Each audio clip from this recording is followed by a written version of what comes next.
maintenant je vais vous parler de la Corse, de mes racines, de mes souvenirs. Vous êtes prêts? C'est parti! Quand mon oncle Félix, le frère de mon grand-père, a sorti le livret de famille de ses parents, je me suis dit qu'au lieu de juste vous montrer la Corse, ses paysages, ses plages, j'allais vous raconter mes origines et mes souvenirs. Mon grand-père est né à Bastia en 1929, mais c'est sur le continent qu'il a rencontré ma grand-mère. C'est à Marseille qu'ils ont fait le choix de s'installer, mais chaque été, ils retournaient sur l'île pour retrouver la famille et partager de bons repas tous ensemble. Notre maison, celle que mon grand-père a restaurée, se situe dans le nord de l'île, juste à côté de Bastia. Bon, et pour monter au village, ça se mérite. C'est une longue succession de virages. D'abord, il faut tourner à gauche, à droite, à gauche, à droite. Il y a quelques rares petites lignes droites et ça tourne encore à gauche, à droite, à gauche. Il y a ce grand virage où on donnait à manger aux chevaux. Encore un petit virage à droite et enfin, on arrive au village. Quel bonheur d'ouvrir à nouveau les volets de cette maison après 6 ans d'absence, de revoir les portraits de famille, de respirer la douce odeur du bois et de m'asseoir sur le pas de la porte pour profiter de l'air frais qui monte de la plaine et de la vue sur la mer et sur les îles italiennes.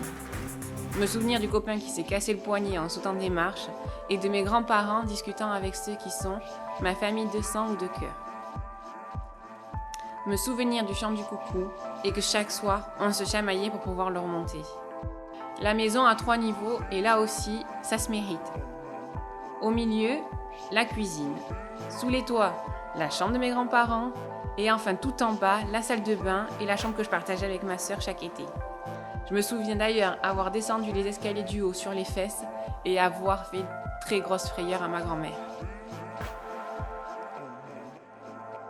Bon, bien évidemment, chaque après-midi, nous allions à la Marane, la plage que l'on voit depuis notre fenêtre et que nous rejoignions en 4L. On dit que pour chaque Corse, son village c'est le plus beau, mais Fouriagne, c'est quelque chose en plus que les touristes viennent découvrir. Avec un peu de chance, ils ont d'ailleurs pu croiser mon grand-père qui leur racontait l'histoire d'ici, quand il ne leur faisait pas visiter la tour, celle construite par Pascal Paolo. Franchement, après 6 ans, je n'aurais jamais cru que le village et ma famille m'avaient tellement manqué. J'espère y retourner très vite et vous avoir donné la nostalgie de vous souvenir des beaux moments de votre enfance. Je vous dis à très vite pour une nouvelle vidéo et je vous embrasse.